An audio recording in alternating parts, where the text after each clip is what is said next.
Hello everyone, maths by Sumit sir Kanpur के इस video lecture में आप सभी का स्वागत है। इस वीडियो लेक्चर में हम लोग समाकलन स्टार्ट कर रहे हैं। समाकलन इसलिए इस वजह से स्टार्ट भी करनी पड़ी क्योंकि कुछ बच्चों के कमेंट थे समाकलन पढ़ाने के लिए। इस वजह से हम आज से समाकलन स्टार्ट कर रहे हैं और कोशिश ये करेंगे समाकलन हम जल्द से जल्द इस चैनल पर पूरी की पूरी इसमें कवर करें और समाकलन इस तरह से पढ़ाई जाए ताकि आपके कक्षा 12 के लिए ही और साथ ही साथ कंपटीशन के लिए भी फ़ायदेमंद हो। ठीक, चलिए हम शुरू करते हैं बिना ज़्यादा समय बर्बाद किए। पहले समझते समाकलन है क्या। समाकलन एक प्रकार का रिवर्स प्रोसेस है अवकलन का। आपने अवकलन तो पढ़ी होगी, जैसे कि हमने लिखा भी अवकलन क्या है, प्रतिलोम संक्रिया है समाकलन की। ठीक, अवकलन की प्रतिलोम संक्रिया समाकलन कहलाती है। अब जैसे कि आप लोग जानते होंगे, अगर हम लोग 2x का अगर हम लोग अवकलन करें तो आंसर हमारा आता है 2। ठीक, अगर इसी सिलसिले में अगर आगे बढ़ें, अगर मान लीजिए एक्स स्क्वायर का अवकलन करें, एक्स स्क्वायर का अवकलन अगर हम करें तो आंसर आता है हमारा 2x। और अगर हम देखें, अगर हम अवकलन करें किसका, log x का, ठीक, तो आंसर आता है हमारा 1/x। जैसा कि हमने कहा जो अवकलन होता है वो समाकलन का अपोजिट है जस्ट। दैट मीन्स अगर हम इसी को देखें दूसरी प्रकार से, अगर हम देखें समाकलन किसका कर रहे हैं हम लोग, 2 का कर रहे हैं। किसके रिस्पेक्ट में कर रहे हैं, x के रिस्पेक्ट में कर रहे हैं। इसका देखो ये जो निशान है ये समाकलन का निशान है, इसको बोलते हैं इंटीग्रेट, समाकल्य।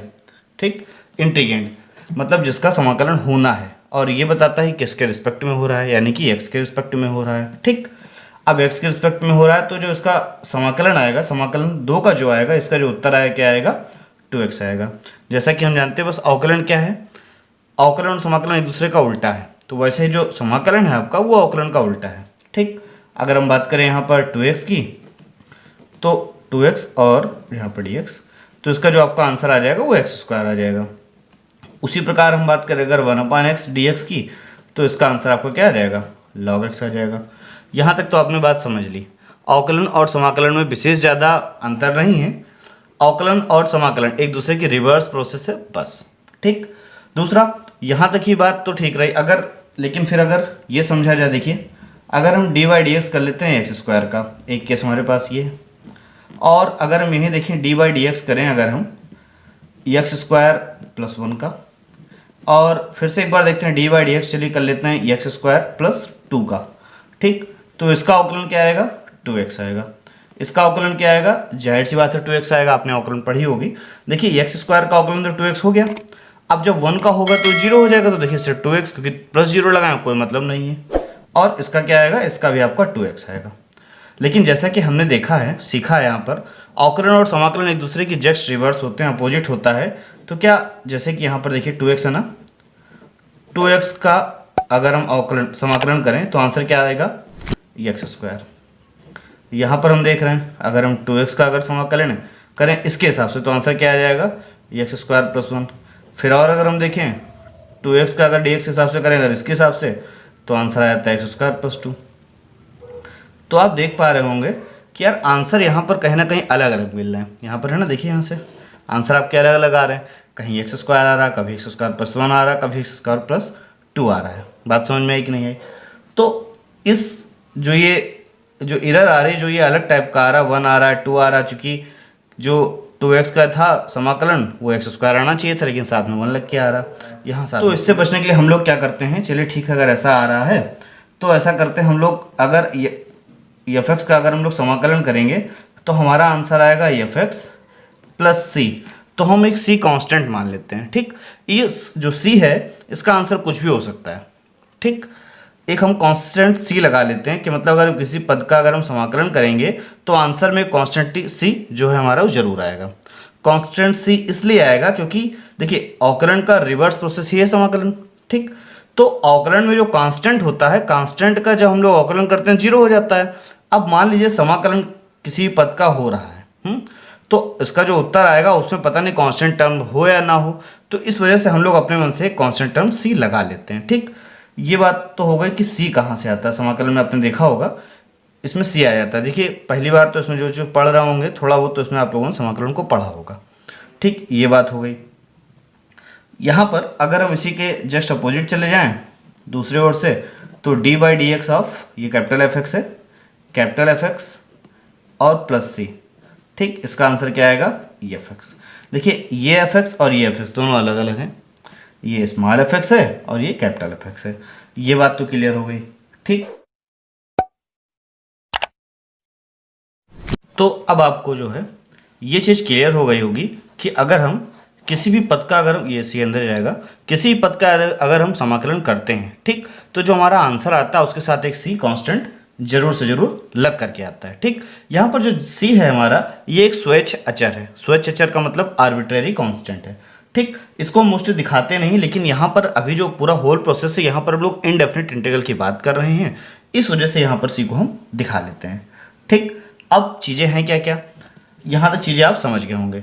अब हम यहाँ पर अगर देखें, जैसे कि हमारा एक सवाल है 1/1 प्लस साइन एक्स और डी एक्स।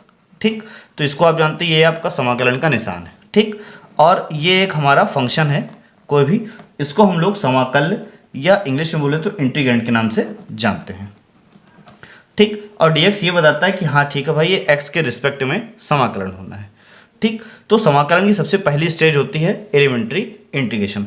तो यहाँ पर हम लोग एलिमेंट्री इंटीग्रेशन सीखेंगे, और एलिमेंट्री इंटीग्रेशन सीखने से पहले कुछ फार्मूले हम लोग देख लेते हैं। फार्मूले में क्या है, देखिए यहाँ पर आपको स्क्रीन पर दिख पा रहा होगा, x की पावर n का समाकलन मुझे करना है। तो x की पावर, ये जो एक मेरा फलन है x की पावर n+1 बटे n+1, इसका जो अगर मैं अवकलन करूँ तो ये आता है। ठीक, और जो कि किसके बराबर होता है, x की पावर n के बराबर होता है।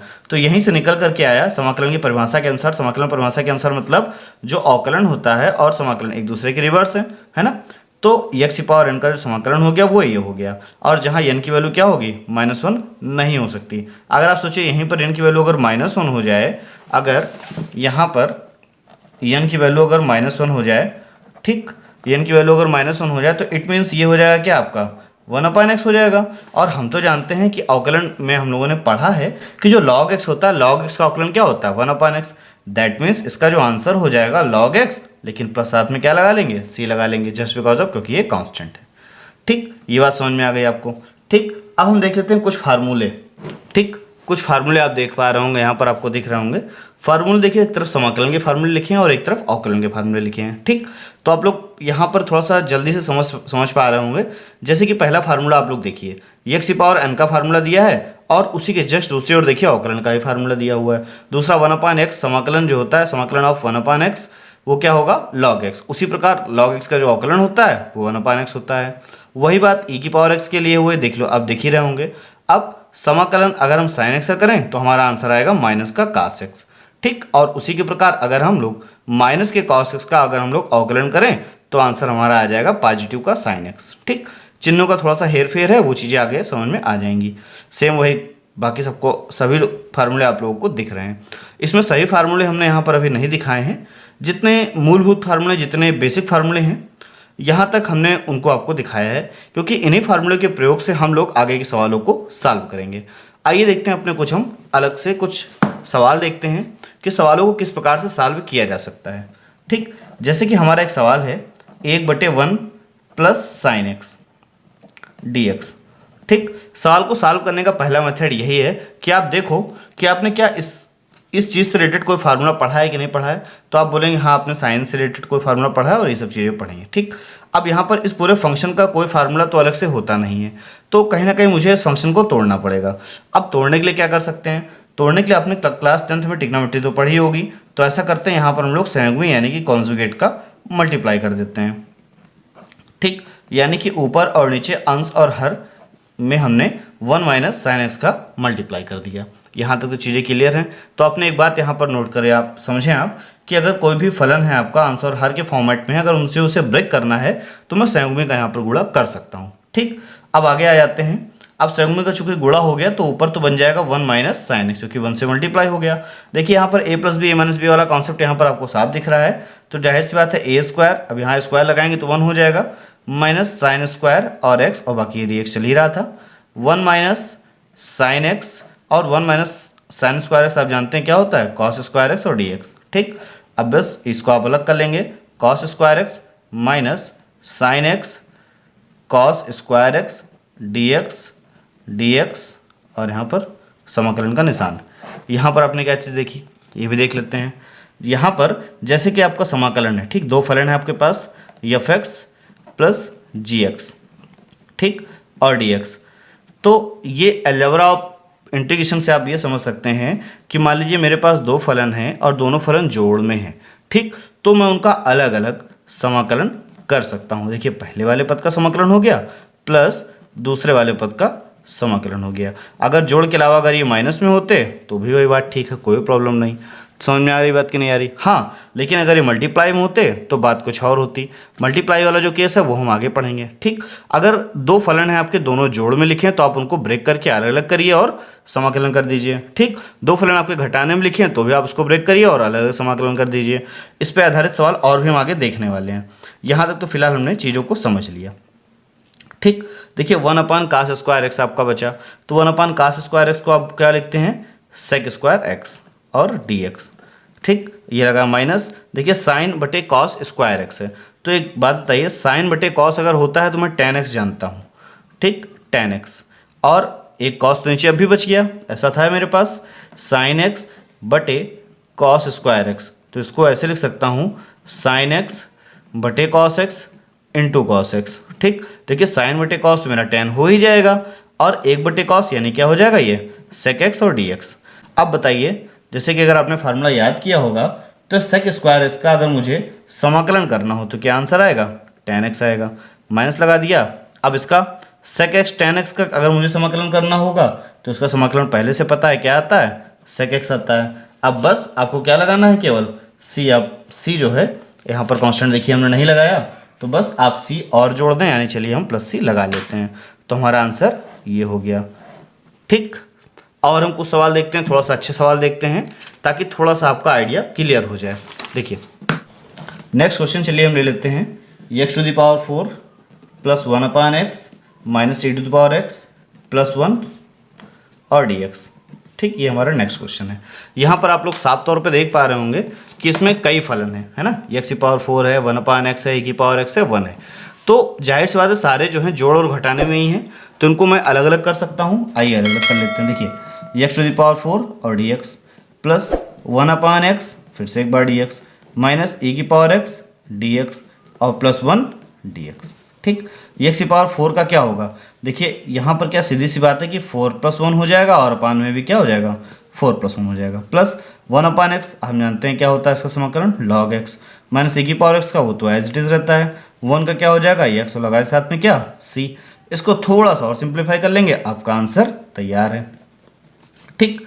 तो हमने यहाँ पर देखा कि अगर कई फलन हमारे साथ हैं और जोड़ और घटाने में हैं तो उनको हम अलग अलग कर सकते हैं और इजीली जो है उसका समाकलन हम लोग कर सकते हैं। एक सवाल और देखते हैं, थोड़ा सा अच्छा सवाल है, तीसरा e है, समाकलन निशान है, e की पावर है और dx। ये एक सवाल है, देखने में लग रहा होगा बहुत कठिन है, लेकिन नहीं, सवाल बहुत सरल है। जैसे देखिए यहाँ पर प्रत्येक में बेस e है, लॉग में, ये आप समझ लीजिएगा अपने हिसाब से। अब देखिए e की पावर, इसको हम लिख सकते हैं log x⁵। एक फार्मूला होता है log m की पावर n, इसका आंसर हमेशा आता है n log m। तो बिल्कुल उसी फार्मूले से जो 5 होगा वो x पावर में चला गया, minus e⁴ x⁴ upon e⁴ log x⁴ minus e की पावर log और x², और बाकी dx चल ही रहा था, ठीक। अब यहाँ पर देखिए एक चीज़ और समझिए, e और log e और y अगर इस तरह से होगा तो इसका आंसर हमेशा क्या आता है, y आता है। कैसे, देखिए e की पावर अगर log e आ जाए तो जो बच जाता है वही आपका आंसर हो जाता है। तो यहाँ पर इसमें क्या हो जाएगा, आपका आंसर कितना आ जाएगा, x⁵, ठीक। ये बहुत छोटा सा यहाँ बेस में बना हुआ था, minus x⁴ upon x⁴ minus x⁴ और x, ठीक। यहाँ पर ध्यान से देखिए, ऐसा नहीं कि आप x⁴ और x⁵ और x⁴ आपने अलग कर लिया, x⁴ x⁴ अलग कर लिया, ये बात गलत हो जाएगी। यहाँ पर देखिए 2 टर्म लिखे हैं, यहाँ पर भी आपके 2 टर्म लिखे हैं। पहले एज मच जितना सिंप्लीफाई आपसे हो सके आप उतना करें। अगर आप इसमें देखेंगे जो बड़ी पावर है x⁴ यहाँ से कॉमन हो जाएगा, x - 1 आपका मिल जाएगा, और यहाँ से अगर मैं बड़ी पावर x⁴ कॉमन ले लूँ तो जाहिर सी बात है x - 1 मुझे मिल जाएगा, और ये से कटेगा, लेकिन यहाँ पर क्या बचेगा, ये पूरा तो कट जाएगा, लेकिन यहाँ सिर्फ और सिर्फ x बचेगा, और ये भी कट जाएगा, और ये dx साथ में चल ही रहा था, तो integration of x D x, इसका आंसर आपका कितना हो जाएगा, देखिए यहाँ पर हमने क्या कॉमन लिया था, 4 कॉमन लिया था, और यहाँ से हमने 2 कॉमन लिया था, थोड़ा सा गड़बड़ हुआ, और 4 और 2 यहाँ पर क्या बचा, सिर्फ और सिर्फ एक्स स्क्वायर। तो इसका आंसर कितना हो जाएगा, 1/3 एक्स की पावर 3, और प्लस लगा लेंगे हम लोग सी। ये हमारा सवाल कंप्लीट हो गया।